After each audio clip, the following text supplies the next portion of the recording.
श्रोताओं नमस्कार।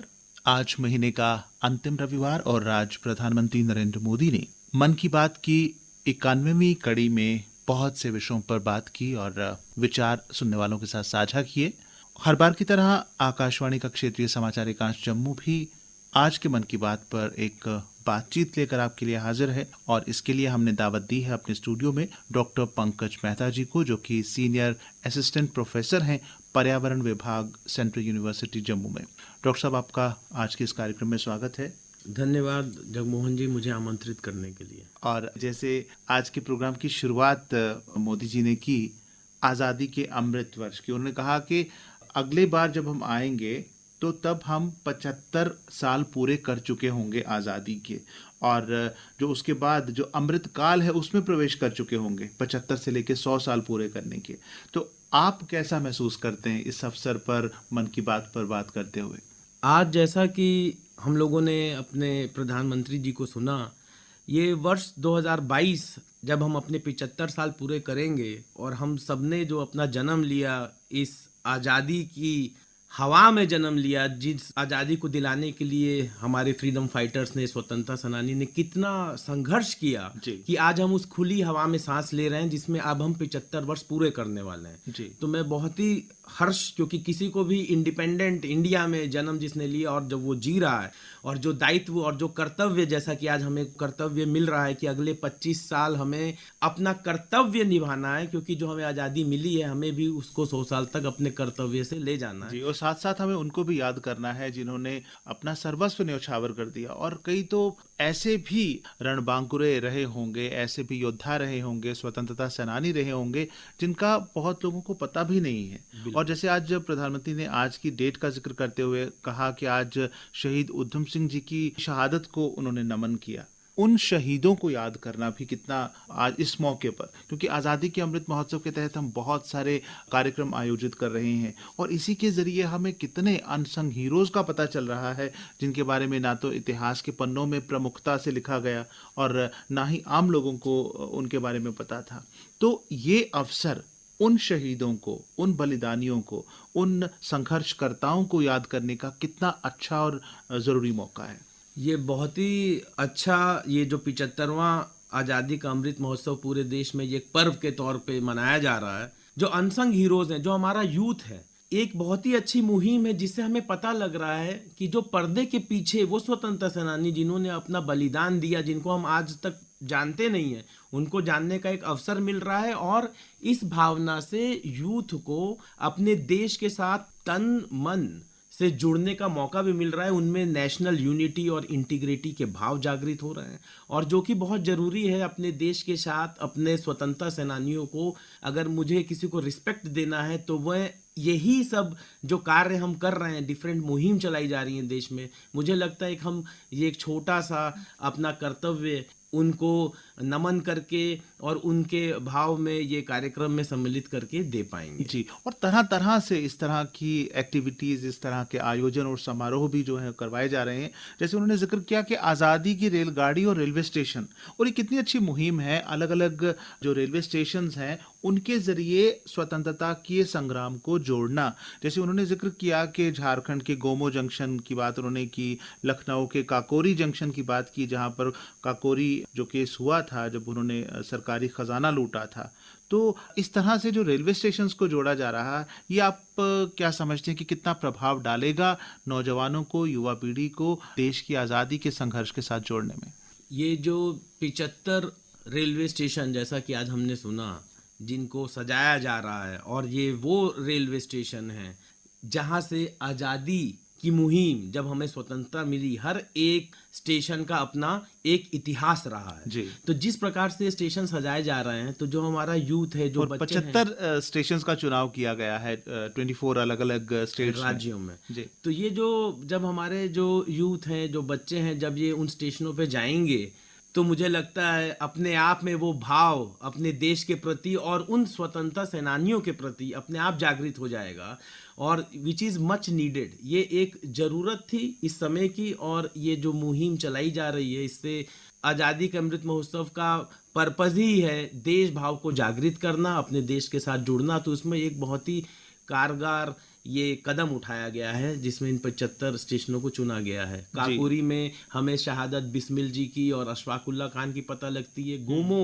स्टेशन जो झारखंड में है, जहां हमें पता लगता है नेताजी सुभाष चंद्र बोस किस तरह से वहां से निकल गए, चकमा देकर अंग्रेजों को वहां से निकल गए थे जी। तो ये भाव दिखाता है कि हमें भी वैसा ही पराक्रमी और अपने देश के प्रति कुछ कर गुजरने की हमारे अंदर भी वो चेष्टा होनी चाहिए, और उन्हीं के बदौलत आज हम खुली हवा में सांस ले रहे हैं और गर्वान्वित महसूस करते हैं। और ऐसे आयोजन हमें उस दौर की कल्पना करने में भी मदद करेंगे, क्योंकि हम सोच ही नहीं सकते थे कि उस दौरान कितनी यातनाएं थी, कितनी पाबंदियां थी। हम खुल के देश का नारा नहीं लगा सकते थे, अपना झंडा नहीं फहरा सकते थे। तो झंडे की बात हुई है तो प्रधानमंत्री जी ने भी आज बात किया कि हर घर तिरंगा जो अभियान है हमारा 13 से लेकर 15 अगस्त तक, तो इस अभियान के लिए डॉक्टर साहब आपकी क्या तैयारी है और इस अभियान को आप किस तरह से देखते हैं? ये हर घर तिरंगा अभियान जो चल रहा है, इसमें हर विश्वविद्यालय को आदेश दिए गए हैं, और जैसा आज प्रधानमंत्री ने भी कहा कि सब लोग अपने घर में तिरंगा फहराएं।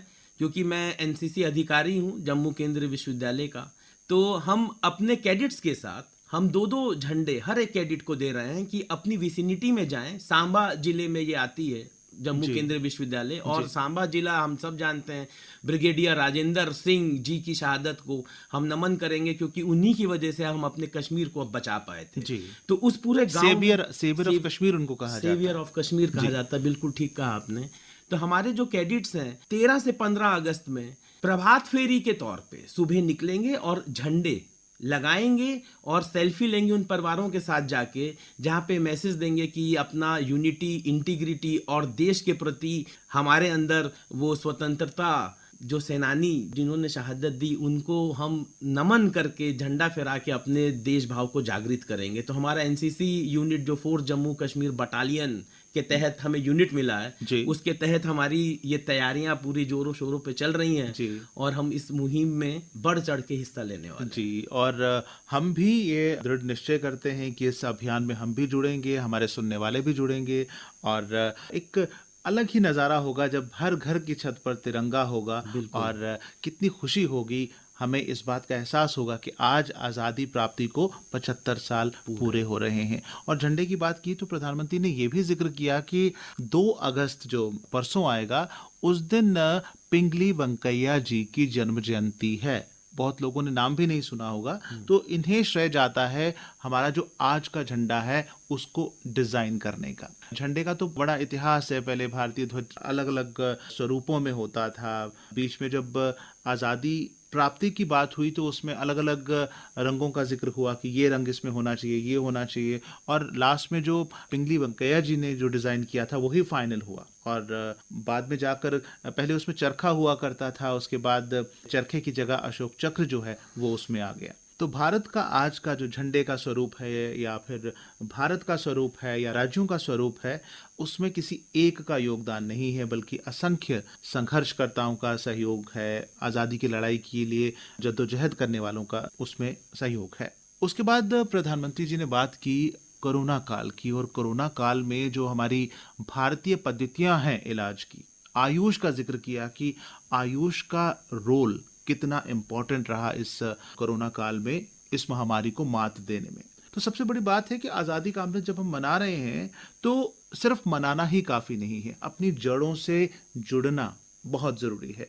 तो चिकित्सा के क्षेत्र में जो भारतीय परंपराएं हैं, जो विधियां हैं, पद्धतियां हैं, उनके बारे में मैं चाहूँगा कि आप, क्योंकि पर्यावरण से भी जुड़े हुए हैं, तो आप उसके बारे में क्या कहेंगे? जो होलिस्टिक हेल्थ केयर की बात आज रखी गई और जो मिनिस्ट्री ऑफ आयुष ने रोल प्ले किया है, हमें पता है कि हमारा जो भारत है आयुर्वेदा, यूनानी, सिद्धा, योग में हमेशा अग्रसर रहा है। और जैसा कि आज हमने देखा इस कोरोना की लड़ाई में जो अभी भी जारी है, हम अपनी पारंपरिक ट्रेडिशनल नॉलेज और मेडिसिनल प्लांट्स, जैसा इन्होंने जिक्र किया, औषधियाँ, वनस्पतियों पे रिसर्च का काम हो रहा है, और उसी की वजह से आज हम इस महामारी को मात देने में काफ़ी हद तक, अब जो भारतीय हैं काफ़ी हद तक सफल हुए हैं। तो मिनिस्ट्री ऑफ आयुष का जो रोल है वो तो बहुत सराहनीय है, क्योंकि हमारा ट्रेडिशनल ज्ञान था। जो औषधियाँ, जड़ी बूटियाँ हैं, मेडिसिनल प्लांट्स मौजूद हैं, हमने अपने जम्मू केंद्रीय विश्वविद्यालय में मैपिंग करी है मेडिसिनल प्लांट्स की। जी। तो मैं यहाँ चाहता हूँ कि जितने भी हमारे इंस्टीट्यूट्स हैं, यूनिवर्सिटीज हैं, वो अपनी विसिनिटी में इन मेडिसिनल प्लांट्स की अगर मैपिंग कर लें, तो जैसा उन्होंने आज कहा कि हमारा इंडियन वर्चुअल हर्बेरियम भी तैयार हो गया है। जी। तो अगर यूनिवर्सिटी वाइज, कॉलेज वाइज, प्रांगण वाइज अगर पूरे देश के एजुकेशनल इंस्टीट्यूट्स मैपिंग कर लें अपने प्रांगण की कि हमारे यहाँ ये रिसोर्सेज मौजूद हैं, तो बहुत बढ़िया रिसर्च का एवेन्यूज जनरेट होंगे और साथ ही साथ जो जानकारियां और ज्ञान उस विश्वविद्यालय के लोगों को जनरेट किया जाएगा, मुझे लगता है ये एक बहुत बड़ा सराहनीय कदम होगा अगर इसमें ये मुहिम में सब लोग जुड़ जाएं। और जैसा कि आपने कहा कि एक्सपोर्ट मिनिस्ट्री ऑफ आयुष से जो हम लोगों ने ये स्टार्टअप्स के तौर में भी देखा, मैं यहाँ जिक्र करना चाहूंगा, हमारे प्रांगण में भी एक हर्ब है कड़ी पत्ता, जिसको हम कहते हैं मीठा नीम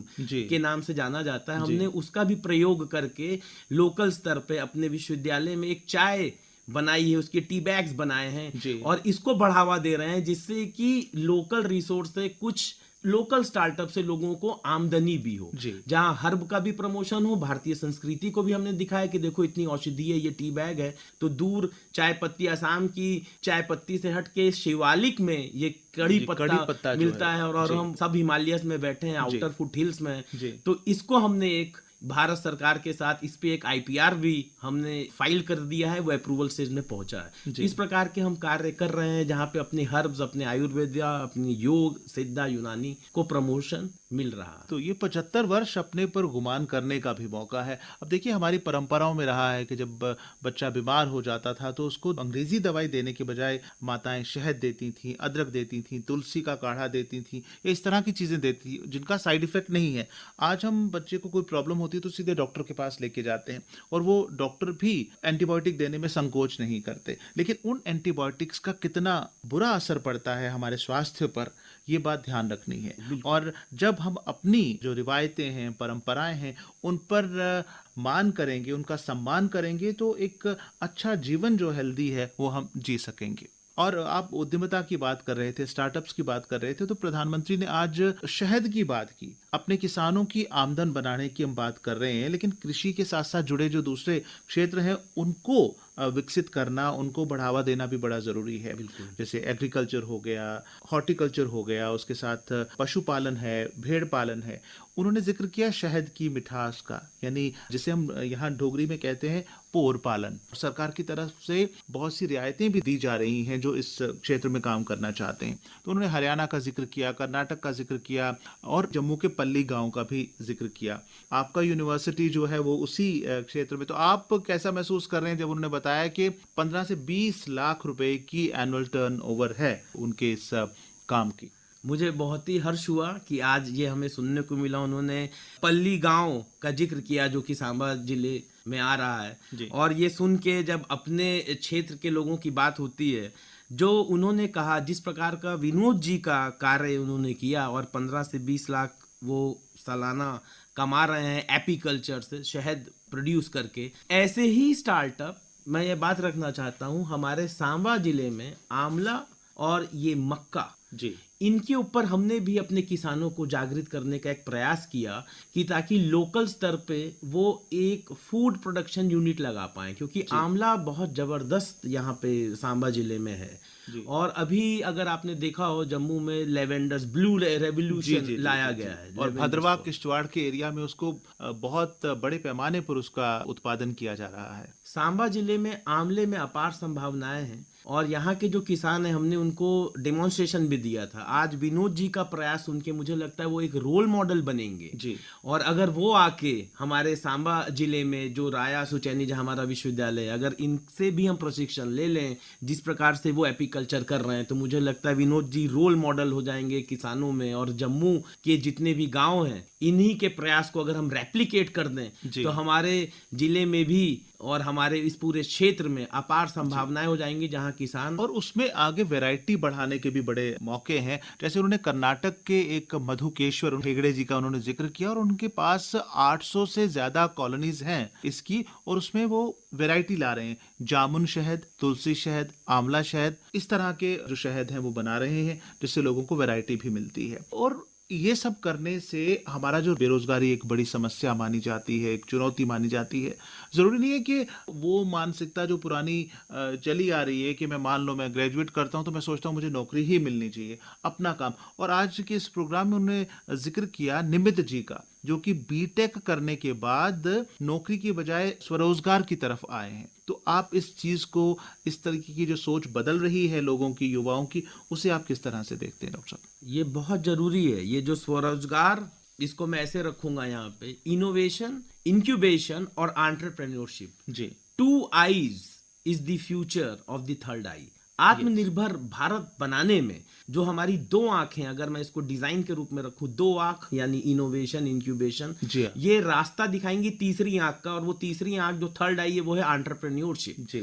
और आज के समय में, आज हम यंगेस्ट नेशन है, हमें बड़ा गर्व होता है कि we are the youngest nation, Nation। Youth power ज्यादा है। जी हाँ। 15-20 साल बाद ये स्थिति ऐसी नहीं रहेगी। अगले 20 साल के बाद हम, अभी तो युवा हैं लेकिन हम वृद्ध में बदल जाएंगे, वृद्ध देश हो जाएगा। वृद्ध देश हो जाएगा। तो ये जो 20 साल अभी हमारे पास हैं, और जैसा हमने सुना कि अब हम अगस्त के बाद वो समृद्ध काल में जाएंगे, यानी 2047, 25 साल बाद, इस 25 साल में हमारा भारत इनोवेशन, स्टार्टअप, एंटरप्रेन्योर वाला होना चाहिए, जिसमें इन 25 साल में हम अपने यूथ की एनर्जी यूज कर लें। जी। क्योंकि आने वाले समय में इतनी नौकरियां, जो आज का एक माइंडसेट है कि हमने पढ़ लिया और नौकरी मिले, आज हमने जॉब क्रिएट करनी है, और in spite of running for the jobs we have to be a job provider. Job provide करने के लिए अगर मेरा एक उद्योग मैंने बना दिया, तो उसमें 10 लोगों को मैं नौकरी दे पाऊंगा अपने स्वरोजगार से। तो जॉब क्रिएटर हम बने, और उसमें जो निमित जी का इन्होंने जिक्र किया, बिल्कुल ये प्रमोट करेगा यूथ को कि आज अपने अपने स्टार्टअप्स, अपना बिजनेस, और खुद के आप एंटरप्रेन्योर बने, ताकि आने वाले 20 साल में,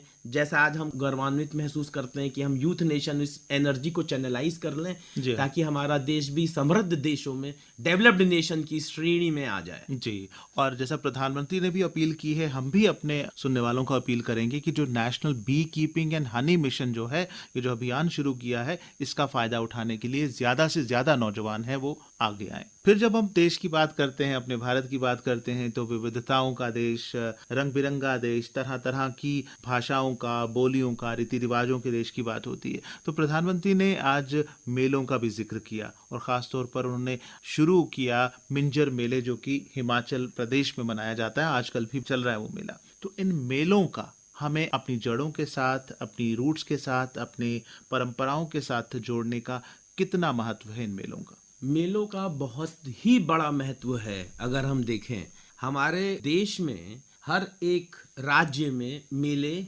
मनाए जाते हैं, और जैसा इन्होंने कहा, क्योंकि मेले से ही हम जनमानस को जोड़ सकते हैं। क्योंकि मेले में मैं ये बात रखना चाहूंगा, जब डिफरेंट राज्यों से लोग आएंगे, विभिन्न राज्यों से लोग आएंगे, तो उनका कल्चर, उनका खान पान, उनकी क्यूजीन्स देखने को मिलेंगे, जिससे जनमानस को हम जोड़ पाएंगे। और यूनिटी इन डाइवर्सिटी, जब हम भारत को कहते हैं विविधता में एकता, विविधता में एकता देखनी है अगर हमें, तो हमें मेलों में जाना चाहिए। हम एक भारत श्रेष्ठ भारत की बात भी करते हैं, एक दूसरे की परंपराओं को समझना, उसके रहन सहन को जानना। तो ये मेले तो एक परंपरा हमारी ऐसी है जो एक दूसरे की परंपराओं को जानने का बड़ा अच्छा मौका है। बिल्कुल अच्छा मौका। और जैसा उन्होंने कहा कि मिनिस्ट्री ऑफ कल्चर आने वाले समय में एक प्रतियोगिता करने वाली है ऑर्गेनाइज, तो हमने मेलों में जाके जो भी हमने वहाँ पिक्चर्स ली, जिन भी सभ्यताओं को सीखा, सभ्यताएं हमारे ही देश के विभिन्न राज्यों की सभ्यताओं को देखा, उनकी अगर हम पिक्चर शेयर करें, तो मुझे लगता है अपने यूथ को हम एक भारत श्रेष्ठ भारत ये टर्म को दिखाने के लिए मेले की पिक्चर्स, मेले की इमेजेस बहुत बेहतरीन तरीके का एग्जाम्पल होगी, जहां हम दिखा पाएंगे कि देखो हमारे देश में कितनी विविधता है, और इससे हमने जनमानस को जोड़ दिया, सबके मन में देश भावना के प्रति जो भाव है उनको जागृत कर दिया। जी। और मेले सिर्फ मनोरंजन का साधन नहीं है, बल्कि हमारे जो लोक मेले हैं, एक तो हमारी परंपराओं को, रीति रिवाजों को जिंदा रखते हैं। मकामी जो उत्पादन है, जो लोकल प्रोडक्ट्स हैं, उनको मेलों में बेचा जाता है। मेलों का जुड़ाव मौसम के साथ है, फसलों के साथ है, उसके महत्व को भी उजागर किया जाता है। आजकल बरसात के मौसम की बात करें तो जम्मू में एक लुप्त होती जा रही है वो परंपरा, रुट राड़े। उसमें क्या होता था कि गांव की जो लड़कियां होती थीं, वो अलग अलग तरह के बीज बोती थीं, उनको बड़ी खूबसूरत रंगोली के साथ सजाती थीं। और एक प्रकार से बच्चों का तो मनोरंजन है ही है, लेकिन बीज बोने से पहले का ये एक एक्सपेरिमेंट होता था, एक लैब का काम करते थे कि अगर हम ये बीज बोते हैं तो इसकी प्रोडक्टिविटी क्या होगी, कितना कैसा फसल अच्छी होगी या नहीं होगी, बीजों की परख होती थी। और जम्मू की हम बात करें अपने डुग्गर प्रांत की, तो यहाँ एक दिसंबर के महीने में एक मेला लगता है जिसे हम चिड़ी का मेला कहते हैं। उत्तर भारत के सबसे बड़े लोक मेलों में उसका शुमार होता है और हर साल 4 से 5 लाख लोग इस मेले में विजिट करते हैं। और वो किसान मेला इसलिए है कि वो बाबा जित्तो की याद में मनाया जाता था, जिन्होंने आज से कई 100 साल पहले किसानों के हक के लिए लड़ाई की और अपने प्राणों की आहुति दे दी उसके लिए। तो मेलों के साथ जुड़ना मामूली बात नहीं है, उसके पीछे एक बड़ा गूढ़ रहस्य होता है, एक संदेश होता है उनके साथ जुड़ने का। और मेलों के बाद डॉक्टर साहब अब हम बात करते हैं आदिवासियों की। आदिवासी हमारे देश का बहुत ही महत्वपूर्ण हिस्सा रहे हैं। किस तरह रहे हैं, मैं चाहूंगा कि आप हमारे सुनने वालों को बताएं कि आज हम क्यों आदिवासी जो समुदाय है उसको क्यों प्राथमिकता दे रहे हैं, क्यों उनको बढ़ावा दे रहे हैं। मैं यहाँ ट्राइब्स के बारे में अपना जो बात रखना चाहूँगा। ये जो ट्राइब्स हैं, आदिवासी हैं, इनके पास वो ट्रेडिशनल नॉलेज है जो हमें सीखने की जरूरत है, क्योंकि ये प्रकृति से जुड़े हुए हैं। ट्राइब्स क्या है, जो लोग प्रकृति से जुड़े हुए हैं जी। जो आज के मॉडर्न फेज में नहीं आ पाए, लेकिन वो प्रकृति के साथ ही जुड़े हुए हैं। उनके पास वो ज्ञान है जिस ज्ञान की जरूरत है अपनी सभ्यता को बचाने के लिए। जी। अगर मुझे अपनी सभ्यता को बचाना है, अपने कल्चर को प्रमोट करना है, तो मुझे उन ट्राइब से वो ज्ञान लेना पड़ेगा, उनको समझना पड़ेगा। जी। मैं यहाँ पे एक एग्जाम्पल रखना चाहूंगा। 26 दिसंबर 2004 को जो इंडियन ओशन में अर्थक्वेक आया और सुनामी आई, उसमें अंडमान और निकोबार में एक ट्राइब थी, जारवा ट्राइब जी। और ये वही ट्राइब के 250 लोग थे जो उस सुनामी में बच पाए। तो आज हम इस एग्जाम्पल को सुन के समझ सकते हैं कि उनके पास वो ज्ञान था, उनको आभास हो चुका था कि यहाँ पे एक आपदा आने वाली है। क्योंकि जब ये पूछा गया, उन्होंने बोला कि उन्होंने एक विभिन्न प्रकार की मछली देखी थी जिसका रंग लाल था, बहुत छोटी मछली जिसका रंग लाल था, और उनके ये पता था कि जब भी ये चीज सरफेस पे वो मछलियां आती हैं तो कोई आपदा आने वाली होती है। ये देख के वो चले गए और वही 250 लोग थे जो उस 26 दिसंबर 2004 की सुनामी में बच पाए। इसका मतलब वो हमसे कहीं ज्यादा समझदार हैं, उनके पास वो ट्रेडिशनल ज्ञान है, क्योंकि हम साइंटिफिक ढंग से नहीं बता पाए और हमें काफी नुकसान झेलना पड़ा। और तो ट्राइब्स को रखना, उनको संजो के रखना, उनको प्रमोट करना बहुत ही जरूरी है और उनको मान सम्मान देने की जरूरत है, तभी हम भी प्रकृति को जी पाएंगे। क्योंकि जो मैंने देखा कि अगर हम प्रकृति को समझना बहुत मुश्किल है, प्रकृति के साथ चल पाए, अगर हमने ये समझ लिया, we can not conquer nature, लेकिन अगर हमने ये भाव समझ लिया और प्रकृति को आदर देना शुरू किया, तो मुझे लगता है कि हम हार्मनी, लव और पीस के साथ, इस पर्यावरण के साथ समन्वय बना के रह सकते। आज भी हमारे जो आदिवासी लोग हैं वो प्राकृतिक वातावरण में रह रहे हैं, तो देखिए उनके पास सांप काट जाए तो क्या करना है, उसकी बहुत सारी उपचार की विधियां हैं, किस सिचुएशन में किस तरह से काम करना है। तो हमें उनके महत्व को समझते हुए उनके पास जो ज्ञान है उसको अपने जीवन में लाने की भी कोशिश करनी चाहिए। और ये तभी होगा जब हम जनजातियों का, ट्राइबल्स का सम्मान करेंगे, उनके महत्व को समझेंगे और उनसे भी कुछ सीखने की कोशिश करेंगे। डॉक्टर साहब, उसके बाद प्रधानमंत्री जी ने टॉयज की बात की कि आज एक टॉय हब बनता जा रहा है भारत, क्योंकि यहाँ के जो पारंपरिक खिलौने हैं जो प्रकृति के भी अनुकूल हैं और अनूठे हैं, टॉयज को बढ़ावा देकर देश की अर्थव्यवस्था और देश का नाम करना कितना जरूरी है। आज उन्होंने जो टॉयज की बात करी, मैं ये बात रखना चाहता हूँ कि हमारे भारत के जो टॉयज थे, जैसे सांप सीढ़ी, लूडो, चेस, ये हम लोग अभी तक इंपोर्ट कर रहे थे, ये खिलौने बाहर से आ रहे थे अगर हम रखें।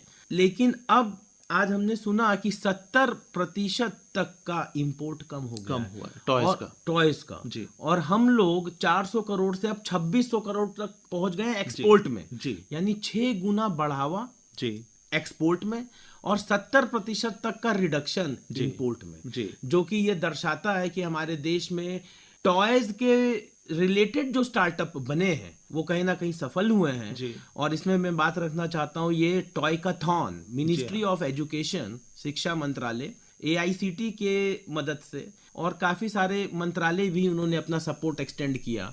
AICT, ministry of child and women development and ministry of information broadcasting and ministry of commerce MSME के सपोर्ट से टॉयकॉथॉन आयोजित होते रहे हैं हमारे देश में, जिसमें स्टार्टअप्स को बढ़ावा दिया गया टॉय के प्रति। जी। और हमारे जो टॉयज है उनकी लोकप्रियता का एक कारण ये भी है कि इनमें जिस तरह चाइनीज खिलौने हैं या दूसरे देशों के खिलौने में प्लास्टिक का बड़ा इस्तेमाल है, तो हमारे में लकड़ी का इस्तेमाल है, हमारे में मिट्टी का इस्तेमाल है, यानी उससे कोई साइड इफेक्ट्स नहीं है उनके। जिन चीज़ों का इस्तेमाल करके वो बनाए जाते हैं, अगर उसमें कागज़ का इस्तेमाल है, पेपर मैशी का इस्तेमाल है, लकड़ी का इस्तेमाल है, मिट्टी का इस्तेमाल है, तो वो पर्यावरण के लिए भी खतरा नहीं है। बिल्कुल, वो इको फ्रेंडली टॉयज हैं। और हमारे जो टॉय इंडस्ट्री है वो प्राकृतिक कल्चर, माइथोलॉजी इसको प्रमोट करती है। इको फ्रेंडली हम लोग टॉयज बनाते हैं, जिससे हम रोजगार तो क्रिएट करते हैं लोकल्स के लिए वहाँ के, साथ ही साथ अपनी सभ्यता को भी बढ़ावा देते हैं। जी। तो हमारी टॉय इंडस्ट्री को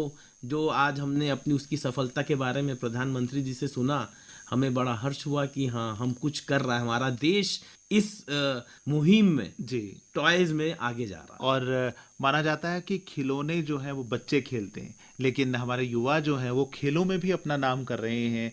और देखिए जानू ने जो कमाल कर दिखाया, बिल्कुल।